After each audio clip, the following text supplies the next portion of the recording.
Hi everyone. In Chapter 4, Brims highlighted important considerations for setting up space in which to work with children and the tools that are typically used in counseling with children. As a general rule, the layout of your space, whether a waiting room, the play therapy room, or your counseling office, should be warm and inviting. The physical layout of the clinic is important, and in general, your first rule of thumb to follow will be one of ensuring safety and privacy. In order for therapeutic work to occur, the child must feel as if there is some measure of privacy and that they are safe. Brims highlights some important safety considerations here, and the one I found interesting was the consideration of the placement of the play therapy room in the larger clinic. As you'll remember from Chapter 3, children are not typically capable of holding on to multiple emotions, and this might result in a need to escape the playroom. Instead of treating this as an inappropriate behavior, recognize it for what it is and make sure that the child does not have an easy route to the outdoors without passing in front of other watchful eyes. The waiting area is your client's first introduction to the counseling center. As such, make sure the space is child-friendly and also make sure that there is a certain level of privacy for parents who will be waiting in the waiting area. Sometimes, the physical layout of the counseling center is not ideal. However, and it may be important for you to consider the location of counseling.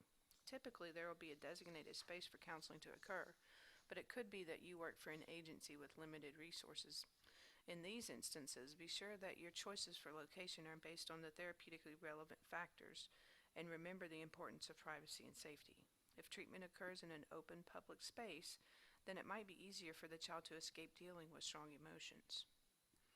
In addition to the location of treatment, pay attention to other factors that will allow your child clients to be free to express themselves without fear of breaking your objects or your furniture, and make sure that the play therapy room is equipped with child-friendly surfaces and tools. There are different philosophies for who ought to be responsible for cleanup after a counseling session. I tend to reserve a few minutes at the end of each session so that the client or clients can pick up after themselves. What I have observed is that the requirement for cleaning up does promote a sense of personal responsibility, but even more important, it allows for a psychological break to occur between the therapeutic work and the reunification with the parent or guardian.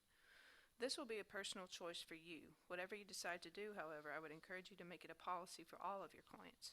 This will make it easier to enforce. The same rules apply to everybody in regards to cleaning up. In addition to sturdy furnishings and easily accessible storage, many child counselors will pay attention to floor coverings, wall coverings, and having access to water in the play therapy room. These considerations may be determined by your agency, but if you have the freedom to design your own space, then you might want to consider them. One final caution is regarding sand trays. The therapeutic benefits of sand play have been documented. We know that it is an effective medium for lots of reasons, but we also know that sand can be messy. Brims offers a few suggestions for how to maintain your sandbox. I'd like to reinforce the notion of keeping a spray bottle close by so that the dust from the sand doesn't become problematic, especially with little fingers that might rub eyes. Remember, play is a child's work. In order to work through what he or she needs to work through, having the tools in place to accomplish this will be important. When you think about stocking your playroom, there are lots of things to keep in mind. I think a good general guideline is to evaluate the therapeutic effectiveness of each toy or material. In this chapter, a number of guidelines are offered for selection of materials. Some of these are based on research. Regardless of the research base that might inform your thinking about the selection of materials, Brims offers a number of points that are important to consider. I especially appreciate the reminder to avoid toys that might have a socially constructed manner of interacting, such as the Bobo doll. If a child sees a Bobo doll, then he or she understands that the purpose is to hit the toy.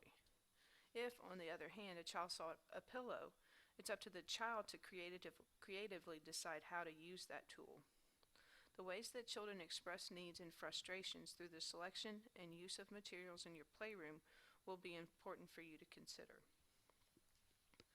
Most child counselors would agree that it's important to select materials that have a variety of uses, that are safe, that have therapeutic value, and that have symbolic value. Child counselors also agree that it's probably best for you to leave out any toys that you might select because of your own needs. I can think of a number of toys from my childhood that I'd likely to be distracted by, mostly because I had an older sister that didn't always like to share. I would automatically be attracted to a light bright, an easy bake oven, slinkies, and pogo sticks. Although I don't think it would be a good idea for my 40-year-old self to get on a pogo stick. So, pay attention. Selecting toys is more than choosing what's on sale or what you think you would like to have. In fact, it would be a good idea to ask yourself these questions when you're considering how to stock your playroom.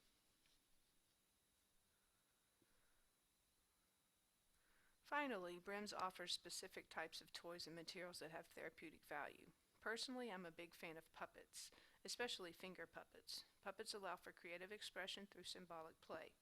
When I was a music therapist, I would often have to travel between locations. I found finger puppets to be an easily adaptable resource for a variety of children's groups, plus they're relatively inexpensive and they don't take up much room when you're carting all of your tools with you.